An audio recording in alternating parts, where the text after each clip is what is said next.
Le président de la République, Faure Issoufou, pour une visite d'État. Il prendra part au Forum économique Chine-Togo. L'occasion pour nous de revisiter la coopération entre les deux pays dans divers domaines.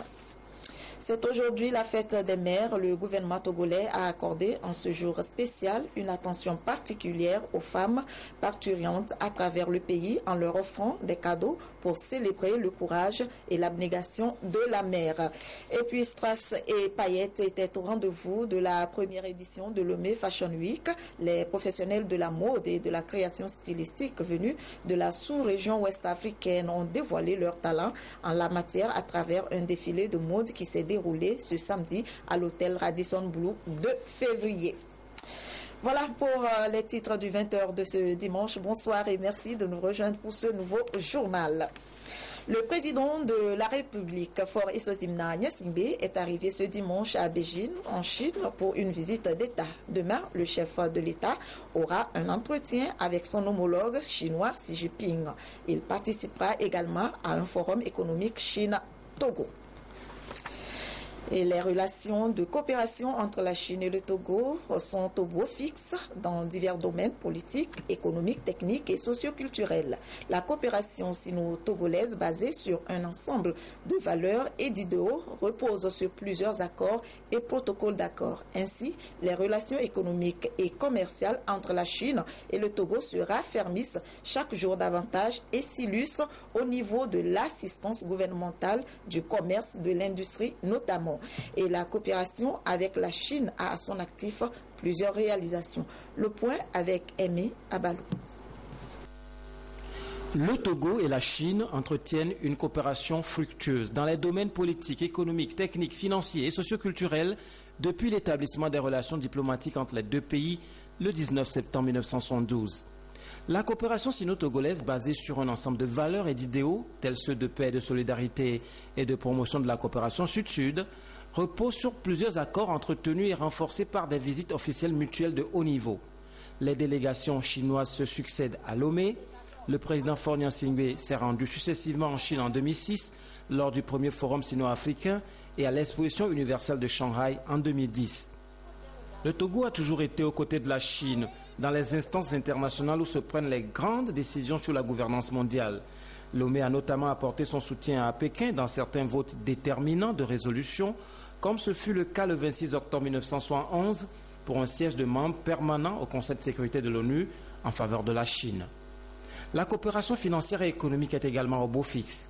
En 2009, le gouvernement chinois a annulé une grande partie de l'ardoise qui lui est due par le Togo.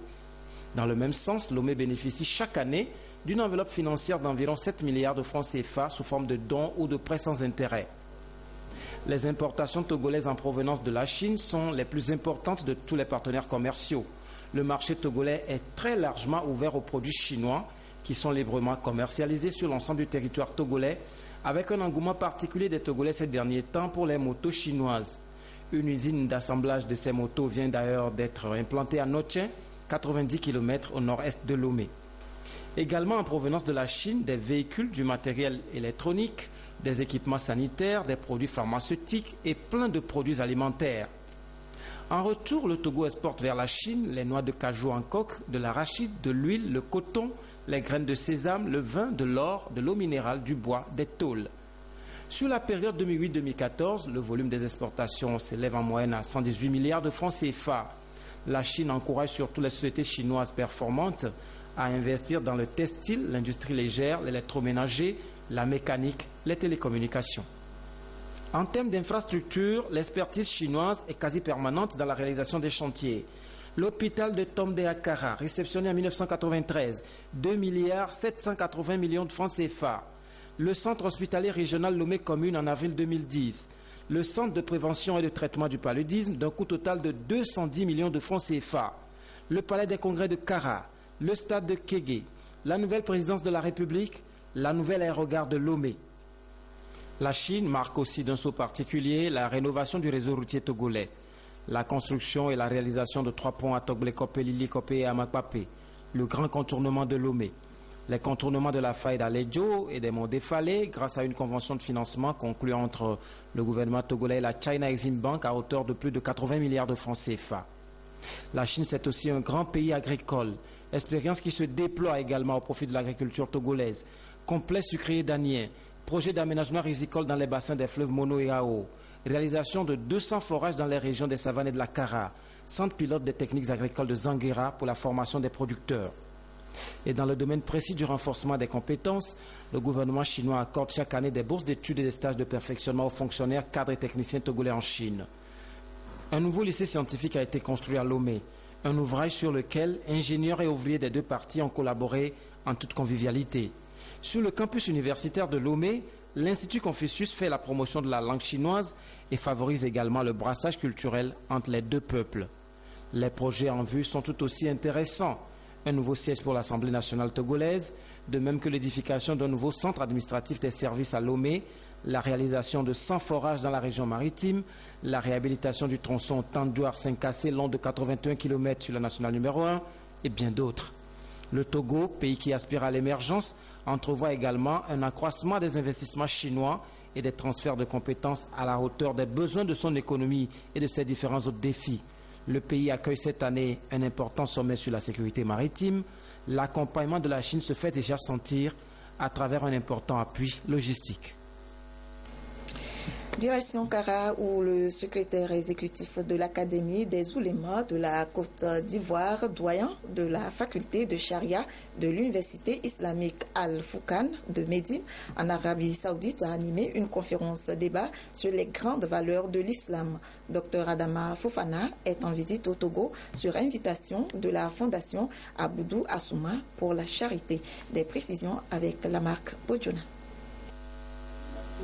La communauté musulmane de Kara a fait grand déplacement du palais des congrès de la ville pour partager le message dont est porteur le secrétaire exécutif de l'Académie des oulémas de Côte d'Ivoire.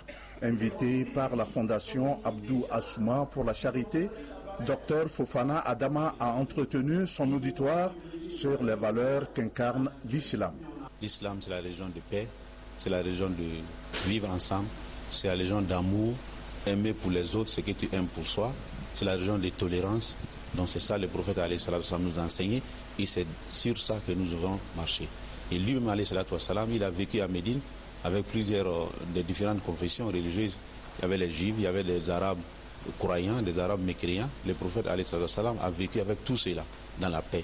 Donc nous suivons le prophète alayhi salatu wassalam, nous devrons aussi vivre avec les autres dans la paix, dans l'amour et dans une vie pacifique. La sécurité mondiale est menacée par des attaques ici et là. Malheureusement, l'islam est doité à tort d'être l'instigateur. En initiant cette conférence débat, la Fondation Abdou Assouma appelle les fidèles musulmans à faire de l'islam un outil de paix, de sécurité et de tolérance. Plus personne n'est à l'abri d'un attentat ou d'une prise d'otage. Et malheureusement, ceux qui commettent ces crimes odieux disent qu'ils le font ou bien qu'ils agissent au nom de l'islam. Le président de la République, son Excellence Faure Gnassingbé, dans son adresse la veille de notre fête de l'indépendance, a lancé un appel en disant que l'existence de plusieurs religions ou plusieurs langues ne doit pas être une raison pour créer des conflits. Pour le gouvernement, l'initiative de cette conférence est à saluer et son contenu mérite une large diffusion. Notre monde est arrivé dans une situation critique. Il n'y a pas de grand pays, il n'y a pas de petit pays. Aujourd'hui, la paix est menacée partout. Et toutes les initiatives qui sont prises ça et là pour amener les uns et les autres à faire de la paix un outil social qu'il faut encourager. Ce n'est pas tout le Togo qui est dans la salle, mais à partir des prédicateurs présents, à partir des imams présents, il faudrait que cet exposé aille dans le Togo profond. Autorités politiques et religieuses présentes ont, avant de se séparer, appelé les populations à la vigilance et à une sincère collaboration avec les forces de sécurité. La communauté internationale a rendu hommage ce jour aux mères. Le gouvernement togolais a de son côté pensé aux femmes parturientes de l'hôpital de Baie en leur offrant des cadeaux en reconnaissance aux efforts fournis chaque jour que Dieu fait par ces femmes pour le bien-être de leur famille, dont offert par le chef de l'État, Tchazinambaga. Elles sont environ 30 femmes parturientes de l'hôpital de Baie à recevoir ces dons de la part de la ministre de l'Action sociale. Il s'agit d'un geste du chef de l'État à ces mamans pour leur souhaiter une bonne fête des mères.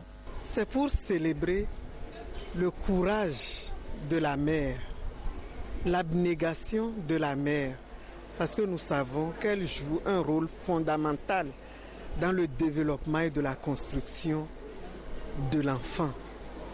Et c'est en reconnaissance de cela que chaque année, au nom du chef de l'État et de tout le gouvernement, nous offrons des cadeaux symboliques aux parturientes. Mais cette année, nous nous sommes dit qu'il y a des mères, même sans être génitrices, qui travaillent aussi avec abnégation, qui sacrifient tout leur temps, toute leur vie à s'occuper des enfants, à les éduquer. Les bénéficiaires heureuses saluent cette marque de reconnaissance du chef de l'État à leur endroit. Je suis très content que le chef de l'État nous a offert tous ces cadeaux. On le remercie beaucoup. On nous a donné des pagnes Visco, couvre-bébé, savon cadeau, il y a aussi Omo et il y a aussi des tolls. Ça va nous servir à bien protéger nos bébés avec toutes ces choses-là. Ministre,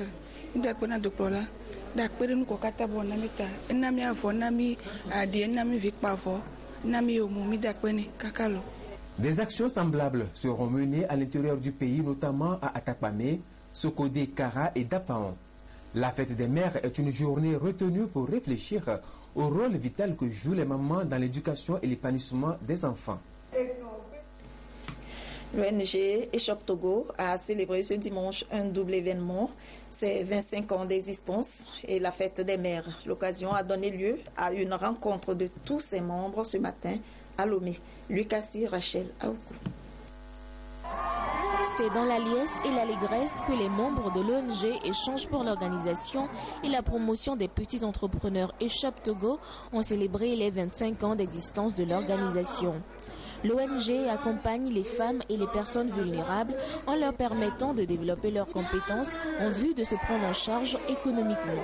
Nous nous sommes dit qu'il vaut mieux qu'on couple les deux fêtes, les 25 ans et la fête des mères, pour en faire une belle fête. Shop a fait beaucoup dans la vie de ces femmes. Ce n'est pas seulement le crédit pour développer une activité génératrice de revenus, mais c'est beaucoup de choses à la fois. Il y a l'approche, il y a la sensibilisation, il y a la formation. Les femmes Eshop sont très dynamiques. Et à travers elles, les familles sont en train de s'épanouir. Elles ont compris que grâce à leur activité, grâce à leur bien-être, leurs enfants peuvent évoluer. Les maris aussi peuvent normalement évoluer.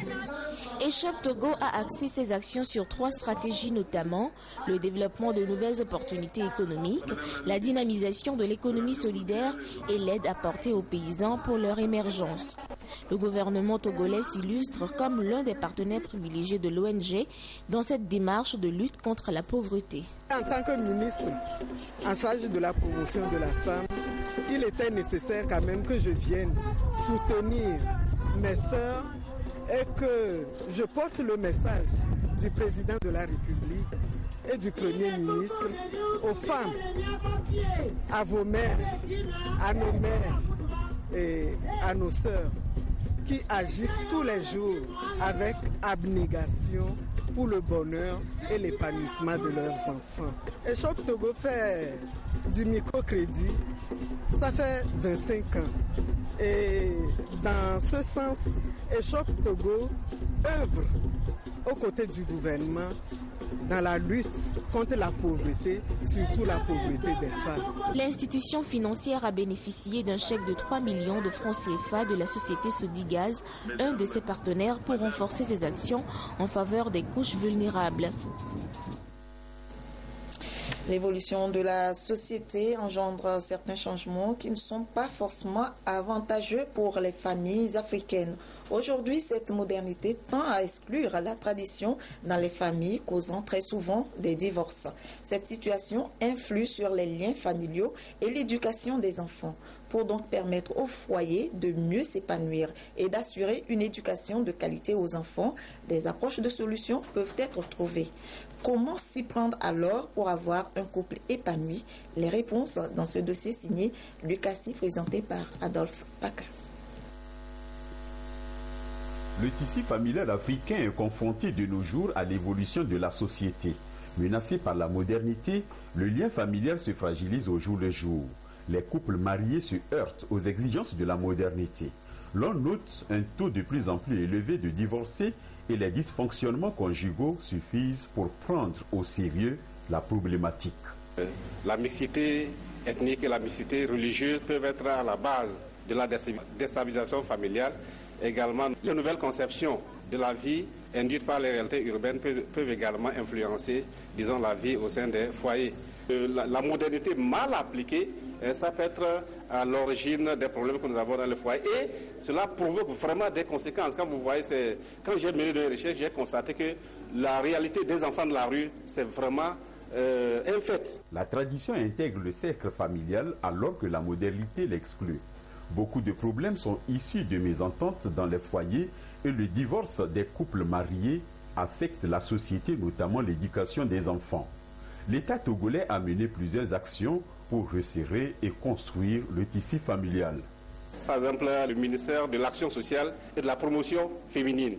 Et il y a d'autres actions, par exemple des conférences pour sensibiliser, disons, la société, pour sensibiliser les familles par rapport à la stabilité, par rapport au bien-être familial. Pour consolider et renforcer ces actions sur le terrain, l'étude menée par le docteur Soham Dientine propose quelques approches de solutions. C'est le modernisme qui est vraiment la base. Ce n'est pas mauvais en soi, mais seulement c'est l'application de ce modernisme. Et je me dis, par exemple, si on prend les lois, certaines lois que nous prenons par rapport à l'égalité de sexe, égalité homme-femme, le concept de l'équité genre, c'est bien. Mais il me semble qu'il faudrait réfléchir, aller en profondeur et peut-être adapter certaines lois, certaines réalités aux réalités africaines. Et peut-être on aurait pu avoir de meilleurs résultats par rapport à l'objectif visé. La famille est sacrée et rien ne doit militer pour sa séparation. Le bonheur des enfants et leur meilleure éducation dépend aussi d'une cohésion conjugale forte qui devra exister entre l'homme et la femme pour un ménage harmonieux. Cap à présent sur la région des Savanes où se sont retrouvés les hommes de médias pour réfléchir sur la nécessité de promouvoir et de protéger l'environnement. Désiré à l'œil. L'État togolais du jour au jour met des bouchées doubles en faveur de protection de l'environnement. Un enjeu sérieux pour faire face aux aléas du changement climatique. Une situation urgente qui impose l'implication de tous les acteurs. Ici, ce sont des journalistes et communicateurs des radios rurales et communautaires de tout le Togo, partenaires du projet renforcement des capacités nationales et décentralisées de gestion de l'environnement et celui de gestion intégrée des catastrophes et des terres. À l'école, de renforcement de méthodes de traitement d'informations au niveau des DEX environnement. Une opportunité dans l'objectif donc d'améliorer davantage les émissions à caractère environnemental dans le contexte de décentralisation. Nous allons essayer de voir comment nous rappeler certains principes en matière de production d'une émission radio sur l'environnement. Comment préparer l'émission, comment aller à la collecte et ensuite, après donc qu'on a les éléments nécessaires, comment les traiter et dans quelles conditions les diffuser pour que nos auditeurs, le public cible, puissent vraiment recevoir le message. Un plan de communication pour opérer une nouvelle dynamique de synergie et de complémentarité des projets PIGCT et PRCNDGE. Les populations n'attendent que de nous, les médias, leur donner les informations pratiques sur la manière, le comportement à mener. Former les journalistes, je crois que c'est une très bonne chose. Je vais faire peut-être des émissions en langue pour que tout le monde comprenne aujourd'hui que si on parle de changement climatique, c'est nous d'abord qui sommes à l'origine, nous êtres humains. Donc je vais renforcer les productions, en parler à mes collègues. En somme, 13 actions décentralisées de gestion de l'environnement et 20 sous-projets communautaires de gestion de risques de catastrophes et gestion durable des terres pour propulser la cinquantaine de journalistes et communicateurs des radios rurales et communautaires du Togo afin d'agir efficacement dans la sensibilisation des populations, car si l'on ne fait rien, notre planète Terre ne sera plus vivable un jour. C'est aujourd'hui la journée internationale des casques bleus. Depuis leur premier déploiement par l'ONU en 1948, plus d'1 million de femmes et d'hommes ont servi sous le drapeau des Nations Unies. Des combattants pour la paix dont la réputation a été entachée ces derniers mois par des accusations d'abus sexuels, notamment en Centrafrique. En Centrafrique, les 10 000 casques bleus ont pour mission de stabiliser et de pacifier le pays. Regroupés au sein de la MINUSCA, ils ont permis la tenue d'élections présidentielles et législatives. Une réussite dans un pays déchiré par la guerre civile à leur arrivée en 2014. On est arrivé avec des explosions par-ci, des hommes et des femmes qui couraient par là. C'était pas évident. Les casques bleus aujourd'hui, ce sont plus de 124 000 militaires, policiers et civils déployés dans 16 opérations de maintien de la paix sur 4 continents. La journée internationale qui leur est consacrée est l'occasion pour l'ONU de rendre hommage à ceux tombés en mission, 20 en 2 ans, rien qu'en Centrafrique. L'an dernier, 129 casques bleus originaires de 50 pays ont perdu la vie à cause d'actes criminels, d'accidents ou de maladies. C'était la 12e fois en 13 ans que plus de 100 casques bleus disparaissaient en un an. Depuis 1948, près de 3500 sont morts en mission. Mais l'image prestigieuse des casques bleus a été ternie ces derniers mois par des accusations d'agression sexuelle sur mineurs, notamment en Centrafrique. Je m'efforce activement d'aborder ce grave problème chaque fois que j'en ai la possibilité, tout en exhortant les États membres, seuls habilités à sanctionner leurs soldats, à imposer des mesures sévères afin de faire pleinement justice aux populations touchées et de soulager la douleur qu'elles ressentent. Depuis la création des casques bleus en 1948, plus d'1 million de personnes ont porté l'uniforme des Nations Unies et 71 opérations de maintien de la paix ont été mises en place dans le monde. Au Togo, les membres de la microfinance COFEC ont tenu ce samedi leur assemblée générale ordinaire, une rencontre qui leur a permis tout naturellement de faire le bilan des activités menées en 2015 et de définir de nouvelles perspectives pour améliorer leurs prestations. Augustin Kossi, Rachel Aoukou. C'est une pause obtenue après 1 an d'activité. Membres du conseil d'administration, coopérateurs et coopératrices de la microfinance COFEC font le point du chemin parcouru. À cette rencontre annuelle ordinaire, ils vont plancher essentiellement sur les activités menées au cours d'une année, relever les forces et faiblesses de l'institution pour la redynamiser davantage. En tant qu'institut financier de microfinance, nous devons rendre compte à la population, à nos coopérateurs et coopératrices, pour savoir comment nous travaillons pour eux, puisque c'est eux qui nous ont appelés à travailler avec confiance avec eux. Nous devons leur faire le rapport de l'année qui était écoulée, parce que nous travaillons ensemble pour l'évolution de notre institution, pour l'évolution de la population défavorisée. L'épargne et le crédit sont les services financiers prioritaires que la COFEC offre à sa clientèle qui exerce en majorité dans le secteur informel. Et les résultats de l'année 2015 sont jugés satisfaisants selon le directeur général. Pour l'année 2015 écoulée, nous avons toujours enregistré des tendances beaucoup plus positives, notamment au niveau des membres. Nous sommes plus de 10 000 membres cette année. Les membres auxiliaires sont environ 20 000, donc ce qui prouve que le COFEC en tête de faire impact très profond au Togo. Également, pour les perspectives, nous avons des grands chantiers qui sont en cours, notamment la construction de certaines agences. Également, nous allons doter et également interconnecter toutes nos agences. En 6 ans d'existence, la COFEC compte 6 agences à travers le pays. Elle intervient dans l'artisanat, le commerce, de même que les petites et moyennes entreprises. Elle offre également des formations sociales, managériales et entrepreneuriales à ses partenaires. Un nouveau produit dénommé Ntifafa vient d'être lancé et permet aux souscripteurs de bénéficier d'un crédit après seulement 1 mois.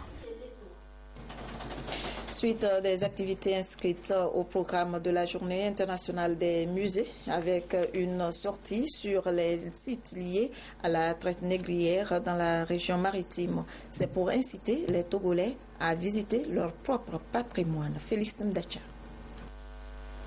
Des vestiges empreints d'histoire et sites touristiques, le Togo en dispose. Mais combien de personnes, et en particulier les nationaux, vont à la découverte de ces sites qui retracent quelquefois l'histoire du pays? Pas nombreux certainement. Cette situation est à corriger pour valoriser notre patrimoine culturel. Mais il faut surtout commencer à l'interne. Et c'est à cet exercice que se livre la direction du patrimoine culturel. Nous avons vu qu'il fallait visiter les musées et les paysages culturels. Les sites liés à l'esclavage ne sont pas assez visités. Ce sont des sites qui sont un peu partout au Togo, mais nous avons commencé par les sites liés à l'esclavage dans la préfecture des Lacs. C'est une politique qu'on est en train de mener pour amener tout le monde, aussi bien les fonctionnaires que les paysans, à visiter notre propre patrimoine. Donc nous avons fait sortir les cadres de leur bureau. Vous avez remarqué qu'ils étaient tous contents. C'est une bonne chose de connaître notre patrimoine. Ce n'est pas une autre personne ou bien d'autres qui vont venir valoriser notre patrimoine alors que nous-mêmes, nous pouvons le faire avant de les inviter à venir visiter nos trésors. L'histoire du Togo, il appartient aux Togolais de la maîtriser pour la transmettre à leur progéniture. Et même s'ils n'étaient pas évidemment si nombreux à adhérer à la nouvelle démarche, pour les participants à l'excursion et les conservateurs des sites, ce déplacement a tout un sens. Il était de bon ton que je prenne part pour découvrir un pan entier de l'histoire togolaise, pour essayer de comprendre ce que nous avons traversé à travers la traite négrière jusqu'à la colonisation, puis l'indépendance. On est allé sur le site d'Aboudrafo, où est érigée la maison des esclaves. Les guides nous ont expliqué comment s'est déroulée cette traite. Nous sommes transportés également au niveau du puits de la purification, qui était la dernière destination avant l'embarquement des esclaves. Tout cela nous a vraiment marqué, ça nous a vraiment impressionnés. Et nous sommes maintenant au musée de la famille Lonson, où il y a les objets, il y a les différentes photos des rois qui ont marqué l'histoire de cette royauté. Des cadres du ministère de la Culture venir dans ma maison aujourd'hui et pour faire cette visite-là, et ça me fait grand plaisir. Donc les Togolais aussi aiment le tourisme. Et mon souhait serait que ça continue, que nous en parlions déjà très tôt aux enfants dans les écoles primaires, que nous montrions aux enfants la richesse de notre patrimoine, afin qu'une fois devenus adultes, ils puissent s'y intéresser de manière assez délicate, de manière assez profonde, pour le faire connaître au reste de la planète. Avant de passer au musée Lolland à Anéro, les excursionnistes ont rendu une visite au roi d'Anéro. Celui-ci a salué cette initiative du ministère en charge de la culture qui entend non seulement promouvoir le patrimoine culturel, mais aussi et surtout amener les citoyens togolais à l'apprentissage de l'histoire de leur pays. Lomé Fashion Week, c'était hier à l'hôtel Radisson Blu de février. Les professionnels de la mode et de la création stylistique venus du Bénin, du Sénégal, du Nigeria, de la Côte d'Ivoire et du Togo, dans un défilé magnifique, ont fait de Lomé la capitale de la mode en Afrique. C'était la première édition de cet événement inédit au Togo. Le concept est porté par Fall Touré, directeur de la première académie de mode au Togo. Yvonne Evedi, Augustin Kossi, Sylvain Abdou.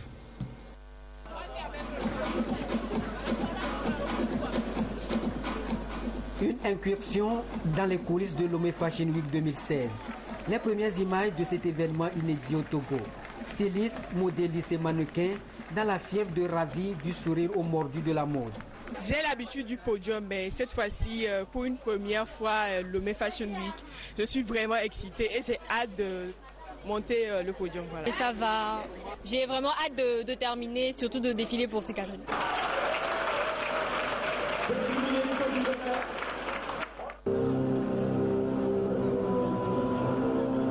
Premier tableau, première collection, virginité perdue de Desmo Design. Sur le plancher, coquetterie, simplicité, originalité et même de l'extravagance font cause commune pour faire de Lomé la capitale de la mode en Afrique. Le tout dans un décor somptueux, glamour présenté par une trentaine de stylistes et modélistes venus du Togo et d'autres pays de l'Afrique. Un défilé haut de gamme où les belles dentelles, la soie rime avec le paille. Cicatrice a dédié sa collection à la femme africaine.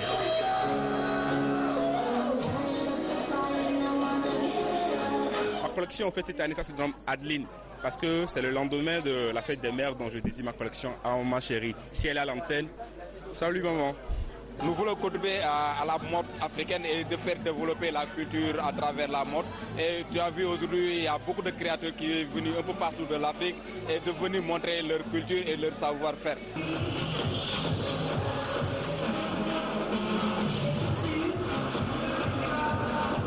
Puis le moment tant attendu, le thé à Fall Touré, promoteur de Lomé Fashion Week, directeur de la première académie de mode au Togo à travers ses prestigieuses marques Touareg et Black Tick.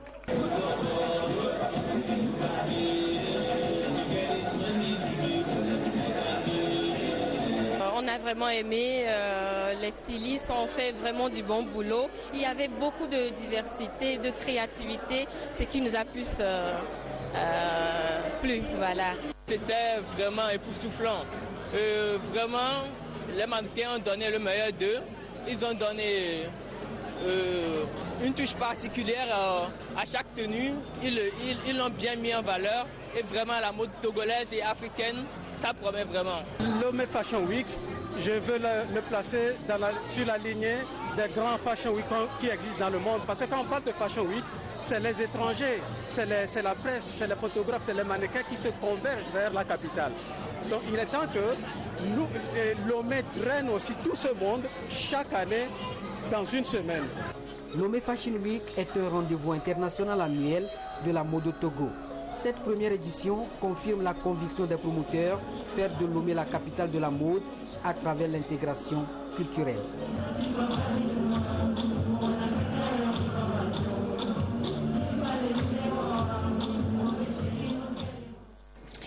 Et ce 29 mai, l'émission Dernier Dimanche a été consacrée à la célébration de la mère dans les groupes organisés et les familles. L'événement a été bien vécu. Lys Diamien et Aimé Abalou nous en disent un peu plus. Regardez.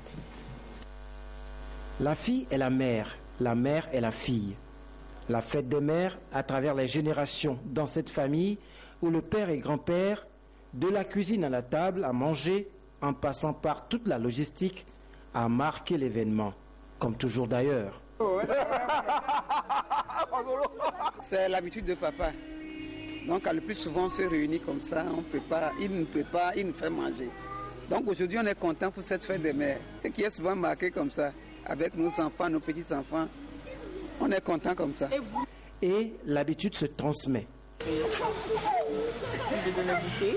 Oui. Merci. Bonne fête, maman. Merci. Donne-moi le bouquet de fleurs. La fête des mères est une journée de partage que les pères, en attendant leur tour, ne sauraient oublier. Bon, heureusement que je n'ai pas oublié. Alors, comment ça aurait été si j'avais oublié? Je n'ai pas pensé à ça. Bon, mais en réalité, si j'avais oublié, elle ne serait pas contente. Pour moi, c'est une double fête. La fête des mères et mon anniversaire. Alors là, je suis très ravie, très contente pour ce dimanche-là. Son souhait a mis du baume à mon cœur. Et quand je me suis préparée pour venir à l'église, j'ai pris un Z. Et il est jeune. J'ai dit, mon fils, prends-moi, je vais à l'église. Aujourd'hui, c'est la fête des mères. Tu vas faire bonus à toutes les femmes qui sont âgées, qui ont l'âge d'être ta maman. Parce que c'est la fête des mères. Et il a dit, c'est aujourd'hui la fête des mères. J'ai dit, tu ne sais pas, il faut te rattraper. Ta mère vit, il dit oui. Et il faut saluer, il faut dire bonne fête à ta mère. Bonne fête, maman. Merci. Et voilà, bonne fête à toutes les mères. Et on revient une fois encore sur le premier sujet de ce journal. Le président de la République, Faure Sozimna Gnassingbé, est arrivé ce dimanche à Beijing, en Chine, pour une visite d'État. Demain, le chef de l'État aura un entretien avec son homologue chinois, Xi Jinping. Il participera également à un forum économique Chine-Togo. Voilà, ce sera tout pour ce journal. Retrouvez Adolphe Paca à 22h30 pour l'édition de nuit. Merci à tous les téléspectateurs qui nous suivent en Chine et partout ailleurs sur la télévision togolaise. Je vous souhaite une très belle soirée et coucou particulier à toutes les mères et futures mères.